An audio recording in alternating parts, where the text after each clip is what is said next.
Hi everybody and welcome to your TorFX Weekly Market Update. I'm Nathan Bray, I'll be your host.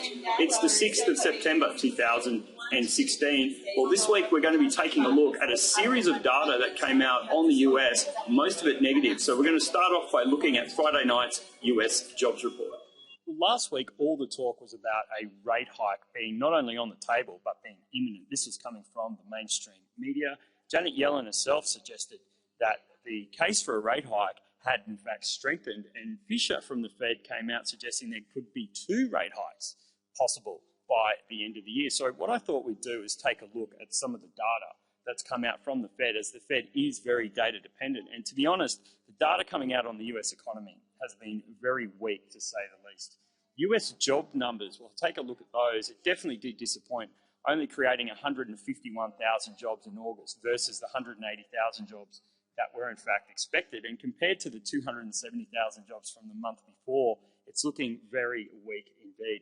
And when you break it down, you find out that 22% of jobs created were in fact waiters and bartenders. And we also saw the average hours worked in a week had declined down to around 35 hours a week. And remember, once you're underneath that 35 hours a week on average, people have got to pay for their own Obamacare, which is an extra cost.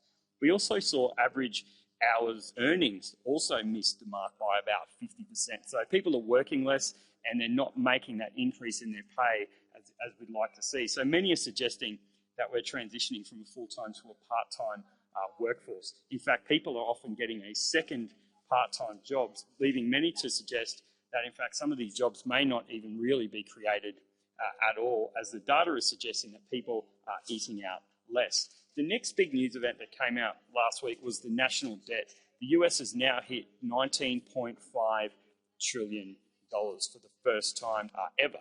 So when we move across and we have a look at things like productivity, we saw that the US productivity dropped in the second quarter and it was revised down to a 0.6% rate. Now, these are levels that we haven't seen since 1970 during the Carter administration. So this is the third consecutive revision and decrease in productivity. So things aren't looking good at all.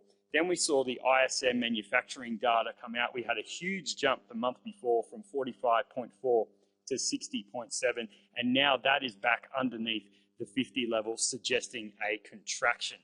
And as we move across, more data is coming out. We now find out that government workers now outnumber manufacturing workers by 9.9 million. And as we know, the government workers are nowhere near as efficient or productive.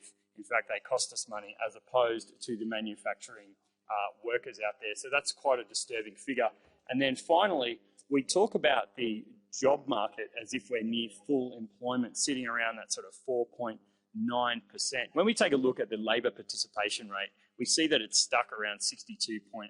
What does that mean? Well, that means that there's over 94 million Americans not counted in the workforce. They're not participating at all.